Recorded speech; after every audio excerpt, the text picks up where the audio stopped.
Hi అండి, మా అత్తయ్య అయితే గోంగూర చట్నీ అయితే చేసింది. ఎలా చేసింది ఏంటి అన్నది ఇప్పుడు మనమైతే అడుగుదాము. ఏం చెప్పిద్దో కూడా వినాలి. తొందరగా చెప్పేసేయాలి. ఎట్టంటే పచ్చిమిరపకాయలు పచ్చి గోంగూర గిన్నెలో పెట్టి అది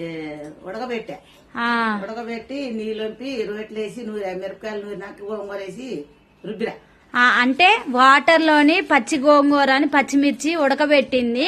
ఒక 5 minutes ఉడికిన తర్వాత మనం రోట్లో వేసి దంచేసుకోవాలి. దంచిన తర్వాత ఉల్లిగడ్డలు పోసినా కానీ కచ్చా పచ్చగా దంచేయటం కరకరలాడటానికి. ఇక తోడి ఇక వేసినన్ని వేసిరా తాలింపు పెట్టా. తాలింపు పెట్టేసింది. తాలింపులోని మంచిగా మనం అయితే ఎండుమిర్చి, కరివేపాకు, జీలకర్ర, మళ్ళీ అది ఎల్లుల్లి ఏమంటారు దాన్ని, ఎల్లిపాయలు దంచి వేసుకొని ఇలా అయితే తాలింపు చేసేసింది. చట్నీ అయితే చాలా రుచిగా చాలా బాగుంది. ఇగో చూస్తున్నారు కదా మా అత్తయ్య వీడియోస్. మీకు ఎవరికైనా కావాలి ఎట్లా చేయాలి అంటే కామెంట్ చేయండి. అంటే మీకు కావాలి అంటే అట్లా కాదు, ఏం చేయాలి ఏంటి అన్నదైతే చెప్పిద్ది ఇంట్లోకేగా. ఎట్లా చేయాలి అంటే నేనైతే కామెంట్ రూపంలో మా అత్తయ్యని అడిగితే చెప్తాను. ఒకసారి వీడియోలో కూడా మీతో మాట్లాడిస్తాను.